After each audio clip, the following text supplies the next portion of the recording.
For this episode, I want to talk to you about my all the things, all the products, all the services that I use in my business. So it is primarily for this episode is primarily for my students in my business coaching program. But even if you're not in the business coaching program, if you are a starting life coach or if you are in the digital entrepreneurship world and would like some explanations and choices made by me in running my business, uh, you're in the right episode. Okay, so I want to kind of structure this in terms of going to an end-to-end kind of a business flow, right? So you're a customer who wants life coaching, and then what happens each step of the way, and what platforms do I use in each step of the way.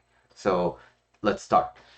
First of all, if I am someone in need of a life coaching service, then I first need to be in a space where I talk about my problems, or I need to be in a space where I experience my problems. So, where do people who experience problem usually congregate to? Um, so for in the real world, if a lot of people are having school problems, they will be at school. In the real world, if a lot of people are having relationship problems, then it wouldn't be like a physical space, but they would have this like theme called a relationship, right? Now, in the online world, there are multiple ways of finding people who you can kind of get advice, commiserate with, and one of the options is like Facebook groups. Another option is Reddit. Another option is YouTube. So I have decided to primarily focus on number one, Reddit, and number two, YouTube. Now, there are other platforms and there are other like community services that feature this kind of online spaces for congregations for specific topics. But Reddit I chose because number one, there was a very good kind of a role model to follow. If you've seen my Reddit account, you will probably know that it is heavily inspired by Dr. K and Healthy Gamer GG. So as a person who has spent the majority of the time in front of the computer and online, I was greatly inspired by Dr. K and what he does. And but Dr. K comes from the angle of psychiatry and therapy and meditation, and you come from the more of the life coaching angle. And Dr. K provides coaching services as well, but Dr. K has a company and a team. I am more kind of a smaller scale. I'm a life coach, and I want to focus on kind of like being this one individual with a bunch of opinions. And now, because Dr. K has a large presence on Reddit. I started on Reddit. I actually started posting a lot on, not posting, commenting a lot on Healthy Gamer GG, because I thought it was kind of like helpful for, to be in that community to kind of like foster the community's overall mental health. But then as my presence kind of grew, I found that it kind of would go with it would grow into a conflict of interest. So therefore, I stopped kind of interacting a lot with the Healthy Gamer GG community, and instead I branched out to other general mental health subreddits. Now, because I comment a lot with coaching intact, it just became a large body of work for me, and so it became a very good way to kind of build an audience who knows what I provide. Instead of having to tell them like, hey, I can help you with this, blah, blah, blah, blah, and then they have to sign up and then they get to experience me. Instead of that flow, on Reddit, if you write a comment about your life, I can give you coaching directly. So you already know what it's like to work with me before even working with me. So that's the experience that Reddit provides. And now, why did I choose YouTube? Um, Number one, YouTube is a free video platform that is massively popular. So that is basically all upsides with basically zero downside. Number two, YouTube is like the only platform that is has a very long track record of directly monetizing through them. So if I get, 500, I pass 500 subscribers. If I pass 1,000 subscribers and I pass the watch hours, then I can monetize my channel. And not a lot of social media platforms allow you to do that. So that's the kind of the big rationale for choosing YouTube. And now, YouTube actually happens to really go hand in hand with the Reddit because now inside my Reddit account, I can embed YouTube videos that I create, right? So if I'm showing you a technique or if I do a deep dive into a topic, then I can make a YouTube video about it and then reference it inside my Reddit posts and comments, which makes it easier for you to kind of really get a sense of what it's like to work with me without having to sign a contract with me. So, uh, those are the two ways I make the initial contact with my buyers and clients and students and things like that. And now, specifically for Reddit, I organized my approach and how I take on the Reddit platform into a course. And now I'll talk a little bit more about course later on. So the number one type of people who can work with me are clients. So if you're a client, I meet you this way. Now, over time, I'm a general life coach, but then over time, I kind of picked up the business coaching hat as well. And overall, I want to give you this experience of like building your business, right? And I want to coach you in that way. So again, where do people who need to like grow scale their business live? For that, I found Facebook to be useful. So just like this, depending on your kind of area of business, you can pick a different platform and you don't have to just stick to one. And for example, if you're really dealing a lot with the corporate world, then LinkedIn is another really great platform for you. I write a lot on Instagram as well, but Instagram for me is like hanging out with friends, simply because like a lot of my actual friends are on Instagram, and so it became a coaching kind of an account, but it's more like supplementary to me. Now, like primary kind of like platform for myself is Reddit and YouTube and Facebook when it's time to do business coaching. Good. Now, okay, so we have made initial contact. Now what do we do? You know what my things are like. You know what my coaching is like. So therefore, you want to talk to me, right? So which means I need an email. Good. Any Gmail will do, but some people will want to get more information about me, right? Which means a website would help. Is a website completely necessary? No. But if I host a lot of information and I have a lot of handy links that I like to keep, then a website is good for the sake of service, right? Like instead of you having to Google everything, if I can aggregate everything and put it into one place called my website, then it's just an act of service, right? I make your life easier. So that's the rationale behind me having a website. It's if you don't have like that, if you're not operating like that, you don't need a website. But in terms of website, there's lots of platform choices. The platform that I chose to go with is Google Workspace for because it handles both the email and domain and everything, the Google Apps, everything.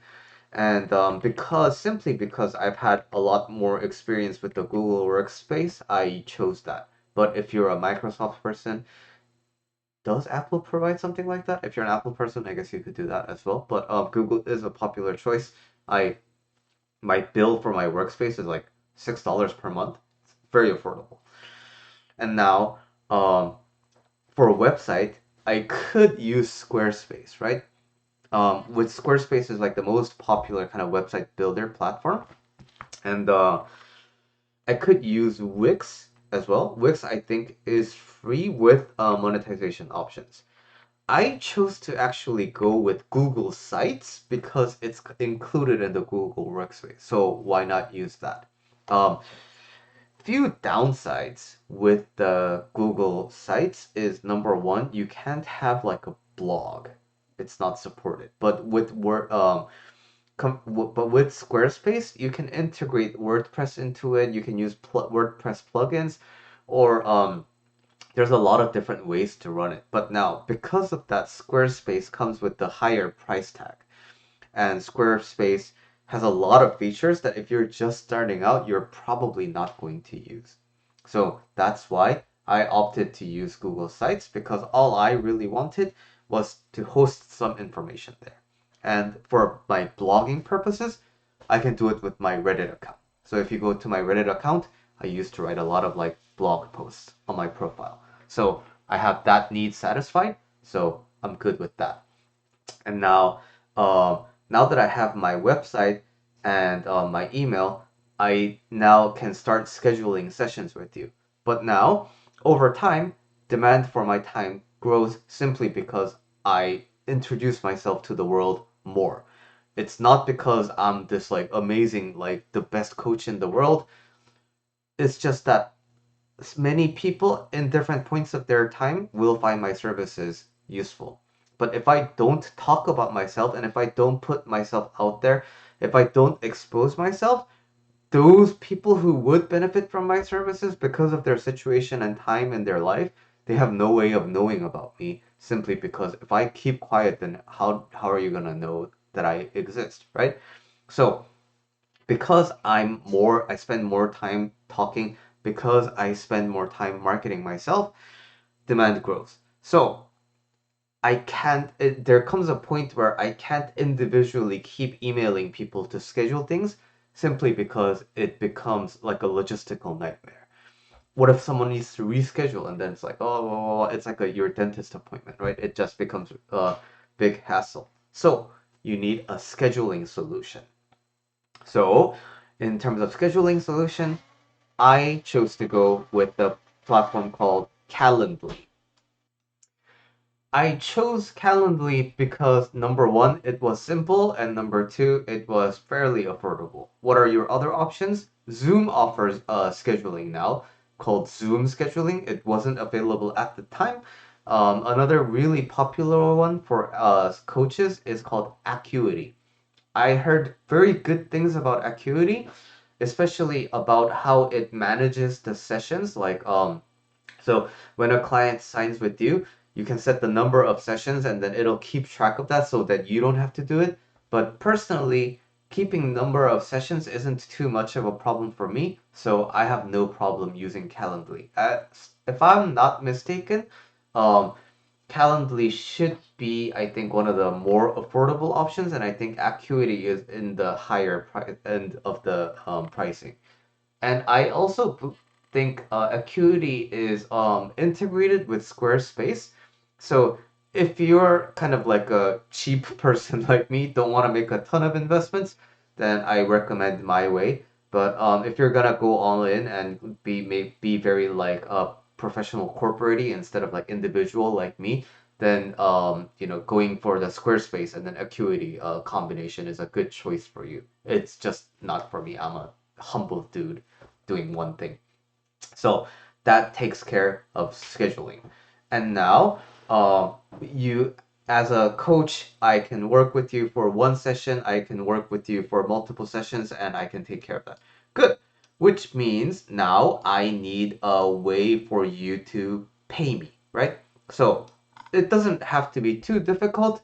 Like, you could mail me a check or whatever, but over time, over demand, it becomes hard to track, right? So I started with PayPal simply because eBay experience, right? Like it's just how I used to send, how I used to receive money. So that's why I used PayPal. But then um, there's another platform called Stripe. A lot of people use Stripe. Uh, for me, the only reason why I use Stripe is because I'm a software engineer, right? And a lot of the software engineers that I respect, they work at Stripe. So that's how I actually got to know the company. And I looked at their website and it's like, oh, it's a very developer friendly kind of a payment solution. Okay, so I decided to use Stripe. And turns out Stripe is really good because it integrates with literally everything. I don't have people pay me to book time with me, but if you want that, you can do that with the Stripe integration. And a lot of other platforms integrate with Stripe directly. So Stripe is just the all-time kind of a really compatible solution, especially with regards to payment related things. You can receive tips from it. You can make products that, sell things like that. So Stripe is, I think, the number one kind of recommendation. PayPal is a close second though. Yeah. And now after you paid me, we need to meet actually. So what are we gonna use? Zoom. Why? Why not? Right? Everybody already knows Zoom, and this is something I learned over time. But when it comes to technology, people being familiar with it is really important. Having people onboard a platform that they're used to is so much easier than having people onboard something that they're not used to. So, for example, in December, my coaching program ran on Zoom, and my February rendition of it is now running on Discord, and now there's a lot of like tutorial for Discord that I need to use. So, if you're looking into, like technical, comparisons, find it would really help if you find solutions that are popular in the market, so that people don't have to have that learning curve. But in terms of meeting, Google Meet I know is there, and other options are available. But then again, like when it comes to meeting, I think Zoom is just kind of really nothing to complain, especially if you're looking to scale into classes and group experiences. Zoom has a lot of good features related to that outside of the one-on-one context. So I recommend Zoom for that. The one major caveat is until you go to the high-end paid plan, you can only host one meeting at a time. So if you're thinking of doing ongoing Zoom rooms along with the one-on-one room, then you may want to go for the higher paid plan for Zoom.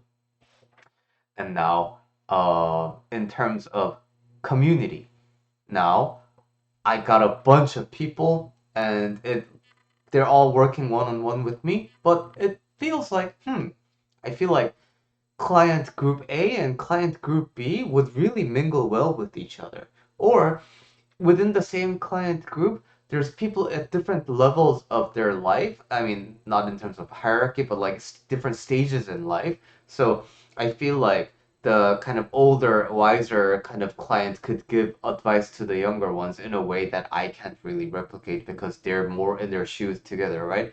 And so, yeah, what would be a good way for a community? So that's why the need for a community rises.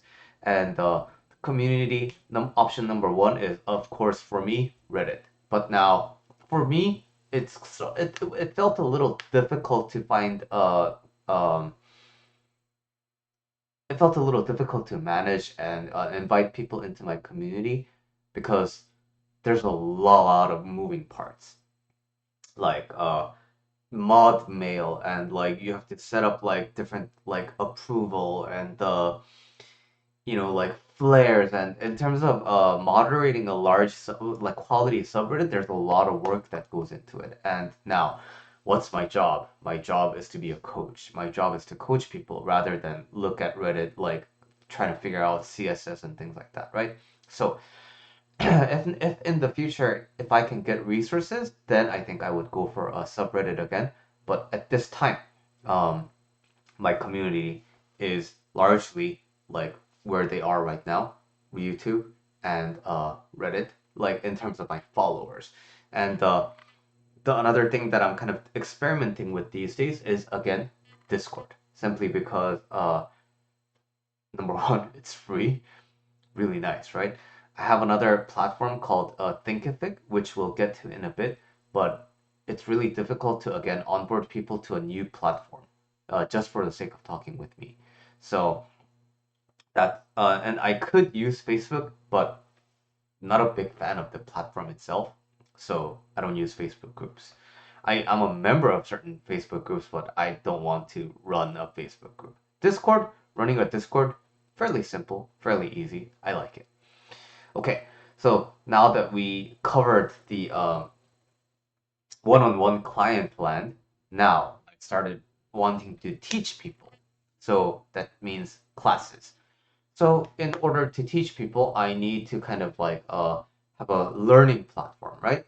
And the learning platform is you have many choices. The most popular one I think is Kajabi, and I happen to use Thinkific. Wow, Kajabi is like a really high-end, expensive one with the all the bells and whistles. So if you're gonna go all in on learning and community with everything, Kajabi is a really great option for you. Thinkific gives you a lot of tiers you can select from. And of course, being a humble, cheap man, I chose a more affordable option that just does the things that I need, and I like that. A few learning platforms actually take care of the community with the product as well. So Thinkific is one of those platforms as well, where you can view my classes and everything, but you can also like join the forum inside Thinkific. But again, like, are people really going to log into my Thinkific just to join the community? If it's already there, then it's a different story. But building that is kind of very time consuming.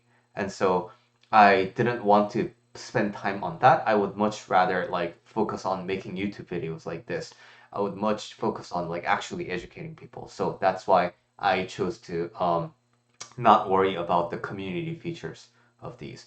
But another cool platform that I saw was called School. But again, School is kind of on the pricier side. So if you're looking for a really like all-in-one solution and just spending money in one place, then I think I would recommend School. And a lot of these platforms are also monthly fees, right? So if you're looking to just spend money once and then be done with it, then there's a platform called Thrive Cart, which I just learned about today, thanks to one of my students. And I believe that's a one-time payment instead of a monthly payment kind of a thing. Okay. A big part of the July Life Coach experience that I haven't discussed yet is emails. And so, emails. Why? Why do you need an email list? Well, suppose I talk to a bunch of people on Reddit and I offer them my coaching services simply because I think it'll be beneficial for them. But now, number one, people might not have the time. Number two, they might not be that serious about their self development at this time. Number three, cost might be out of their budget because they're students or whatever, right? So I talk to you, and then you say no for now, and then that's it for us. And there's no way for us to kind of like keep in touch.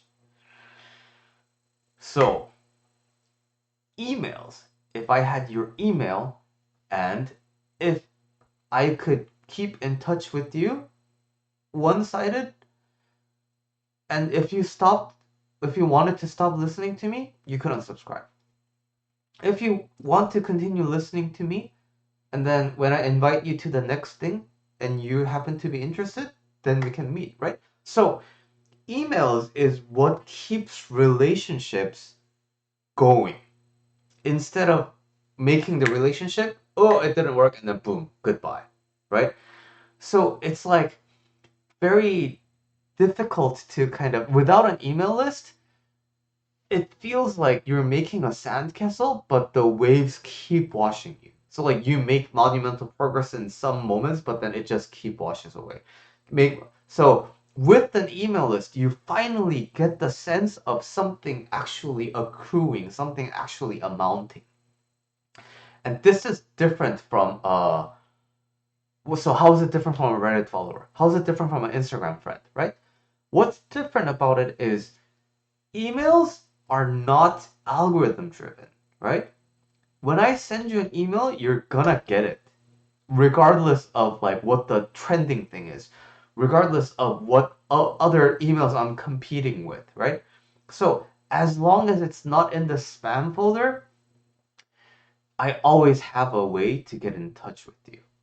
And so that, like, being in control of your message and email services is a service, right? But like even if the email service goes bankrupt, all the email addresses that you collected can be exported and then it can go to another platform. So it's just a really good way to be in ownership of your content.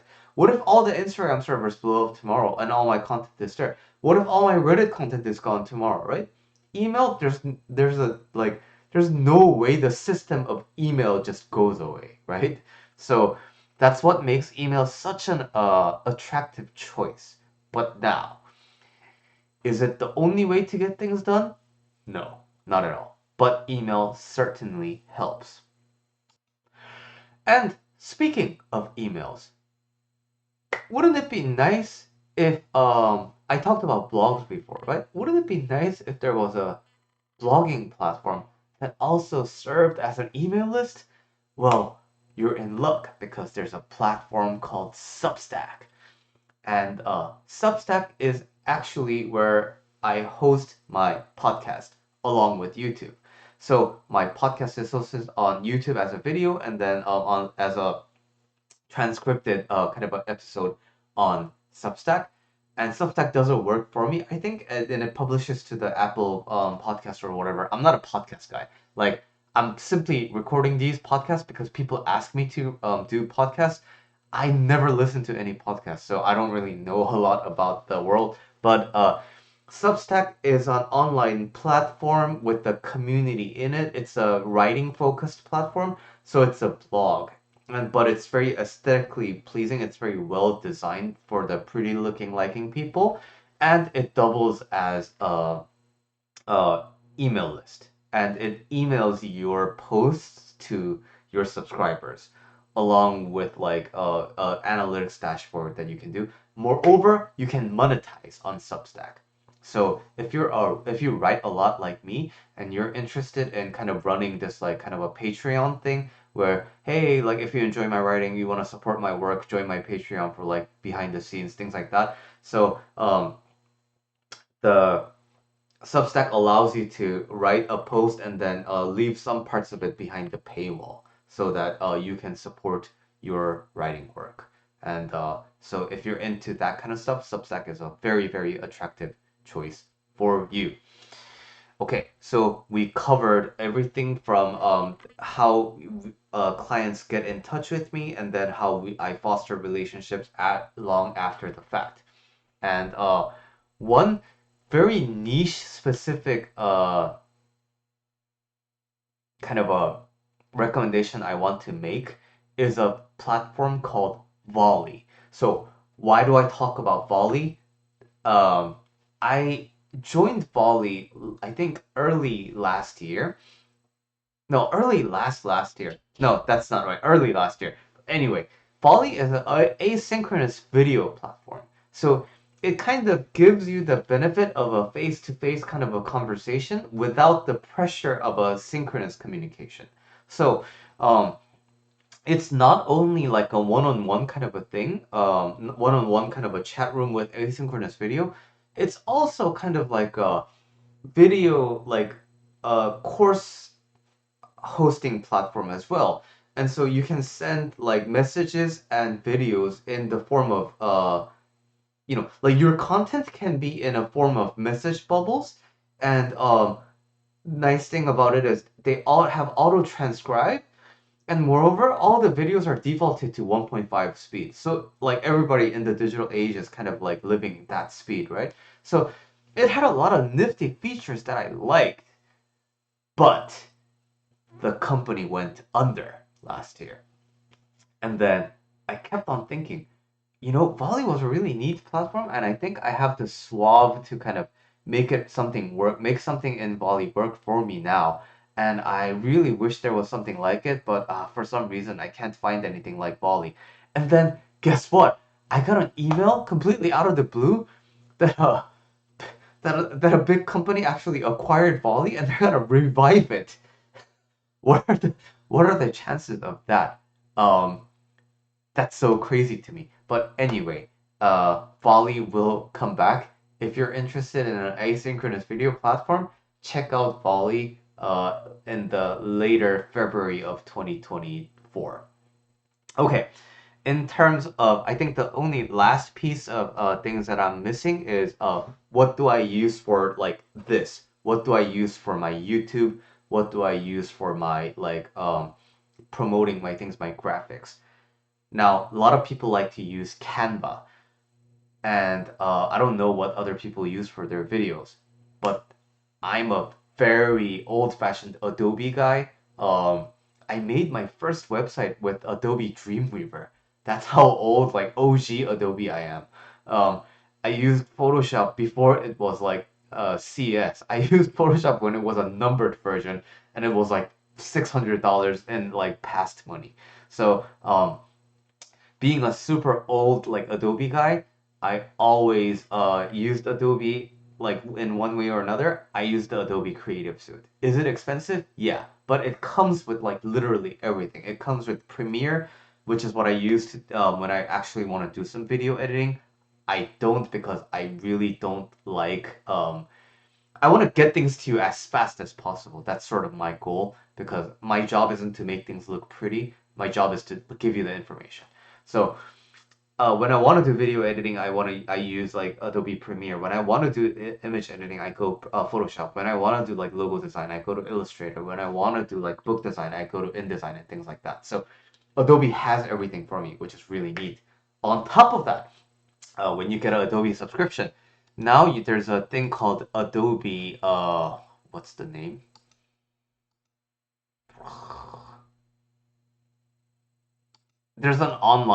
There's a Canva like thing on Adobe now, and it's actually like just amazingly great. It gives you all these yeah, Adobe Express. It gives you all these templates that you can copy and paste directly so that you don't have to do the design yourself. I am not a designer. I just like I can use the tool, but I have no like visual creative bone in my body. So being able to look at all the templates that and then being able to just kind of pick one from there is it's just a lifesaver. And if you are watching this on a YouTube, then I'm gonna give a quick demonstration. Like I go home, right? And then if I want to make an Instagram square post, I can browse the templates, and then I can just go here, and on this side, you can see that I have all these templates I can choose from instead of me trying to design something super crappy that my wife is going to be very angry at me for. So, uh, if you are in the, if you want to do some of your own designs, I would highly recommend Adobe. But again, if you want to use Canva, it's fine. But I personally wasn't a big fan of Canva. It was a little like unintuitive for me. Maybe I don't know. It's because I'm just simply used to um, Adobe. And lastly, to record my screen, I use a program called OBS. For the streaming world, I stream so that I can get a deeper touch with my YouTube audience. If you want to get into streaming, streaming is not easy because it's very awkward for you to talk to yourself in front of a camera. And the idea that you're live to the whole world and everybody can see you, that's a little bit kind of intimidating. But and moreover, when you're new to streaming, you're not really gonna have a lot of things to talk about while you're live. So it'll be a lot of like just like staring at yourself in the screen. Um, but the way out of it is to make your goal to stream as often and as consistently as possible. And then the more you get used to the feeling of it being in front of a camera, if you do YouTube, you kind of get a practice, but like I think streaming is a different kind of a beast. So with that disclaimer on streaming, if you want to get streaming, there's two big choices. Number one is OBS, and the second is called XSplit. XSplit is paid, and it gives you more bells and whistles, but it only works on Windows. OBS is an open source kind of a program that you can use to stream, and it's very adaptable to everything. So I use OBS because, again, very humble, cheap coach.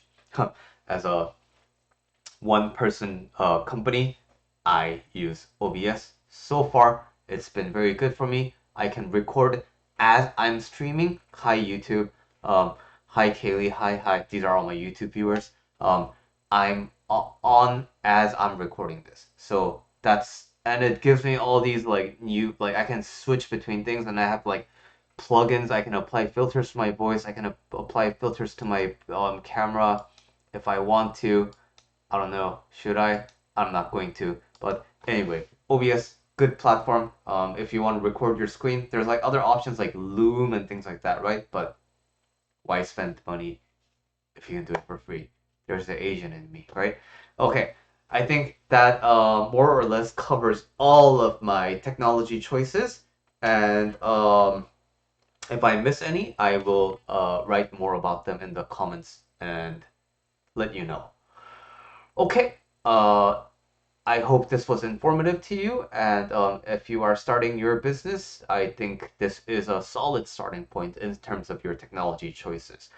If you have any questions, feel free to email me at billy@julylifecoach.com.